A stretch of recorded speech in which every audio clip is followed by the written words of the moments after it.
और इस वक्त की बड़ी खबर यह है कि दिल्ली सरकार में मंत्री राजकुमार आनंद ने इस्तीफा दे दिया है। शराब घोटाले में अरविंद केजरीवाल के जेल जाने के बाद दिल्ली के किसी मंत्री ने इस्तीफा दिया है।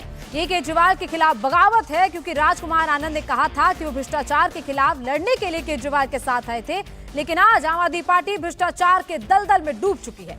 राजकुमार आनंद दलित समाज से आते हैं, ऐसे में केजरीवाल के खिलाफ उनका विद्रोह एक बड़ी बात है। दिनों विधानसभा ने बहुत सारे फेलोज की भर्ती की, जिसमें लाखों रुपए सैलरी थी, हजारों नहीं लाखों रुपए सैलरी थी, 2-2 लाख रुपए सैलरी थी, और उसमें दलितों को कोई भी जगह नहीं दी गई, दलितों को बिल्कुल नहीं लिया गया उसमें। तो मैं SC/ST का भी मंत्री हूं, समाज कल्याण मंत्री भी हूं। अगर ये मेरे होते हुए ये सब काम ना हो तो मुझे नहीं लगता कि मेरा यहाँ होना जायज है। तो राजकुमार आनंद ने अपना इस्तीफा देते हुए क्या क्या कहा वो आपने सुना। भास्कर मिश्रा इस वक्त हमारे साथ दिल्ली से लाइव जुड़ चुके हैं। भास्कर, भ्रष्टाचार का आरोप लगाया उनके ही मंत्री ने, आम आदमी पार्टी के मंत्री ने, और इसके साथ साथ ये भी कह दिया कि पार्टी पूरी तरह भ्रष्टाचार में लिप्त हो चुकी है और दलित विरोधी तक पार्टी को बता दिया। और देखिए, ये आम आदमी पार्टी के लिए बहुत बड़ा झटका है, और एक ऐसे समय पे जब लगातार कोर्ट से कहीं भी राहत आम आदमी पार्टी को नहीं मिल रही है, ऐसे में दिल्ली सरकार के एक मंत्री का मीडिया के सामने आना और ये कहना कि ये दलित विरोधी है सरकार, ये कहना कि भ्रष्टाचार में डूबी हुई है, ये बहुत ही बड़ा आरोप है।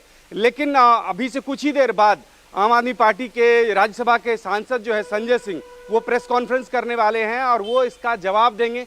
सीधा सीधा आरोप भारतीय जनता पार्टी पे लगाया जाएगा। ये कहा जाएगा कि भारतीय जनता पार्टी के कहने पे ये सब कुछ हो रहा है।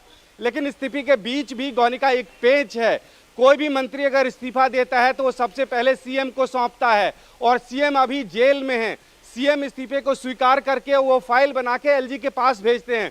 तो वो प्रक्रिया कैसे पूरी होगी, ये एक बड़ा चैलेंज है। राजकुमार आनंद ने इस्तीफा अपने पद से दे दिया है, लेकिन वो इस्तीफा क्या दिल्ली के मुख्यमंत्री अरविंद केजरीवाल के पास पहुंच गया है, और क्या अरविंद केजरीवाल उसको फाइल बना के भेज पाएंगे, ऐसी स्थिति में है, वो अधिकार उनके पास है। ये तमाम चीज अब देखना होगा।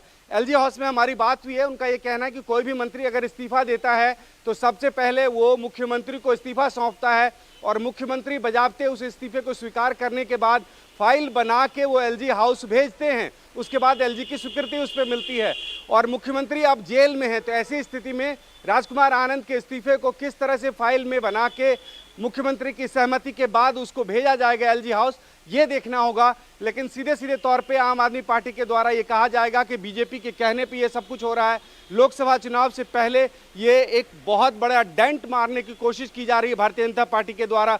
भारतीय जनता पार्टी की कोशिश थी कि सरकार को अस्थिर किया जाए, और वही करने की कोशिश की जा रही है। ये तमाम आरोप आपसे कुछ ही देर बाद आम आदमी पार्टी के राज्यसभा सांसद संजय सिंह लगाने वाले हैं। उसके तुरंत बाद सौरभ भारद्वाज जो दिल्ली सरकार के मंत्री हैं, उनकी भी PC होने वाली है। ये सब कुछ कहा जाएगा आपसे कुछ ही देर बाद। लेकिन सीधा सीधा अब इस प्रक्रिया पे भी सवाल उठेगा कि अगर मुख्यमंत्री बाहर नहीं है तो ये इस्तीफा स्वीकार कैसे होगा, और वो LG हाउस तक कैसे पहुंचेगा, ये प्रक्रिया कैसे पूरी होगी। तो एक बार फिर से घुमा फिरा के इसी बात पे जाएगा कि अगर मुख्यमंत्री बाहर नहीं है और उसकी जिम्मेदारी किसी और मंत्री के पास नहीं है जो कि जेल से बाहर हैं, तो ऐसे में ये प्रक्रिया पूरी कैसे होगी, इस पे भी एक बार सवाल उठेगा। और फिर से एक बार सवाल उठाएगी आम आदमी पार्टी इस बात को लेके कि बीजेपी जो कह रही थी वही कर रही है। बीजेपी किसी भी तरह से सरकार को अस्थिर करने की कोशिश कर रही है, और ये सब तमाम आरोप जो हैं इस पे लगाए जाएंगे। लेकिन सरकार के एक मंत्री के द्वारा इस्तीफा देने से पहले इस तरह की बात करना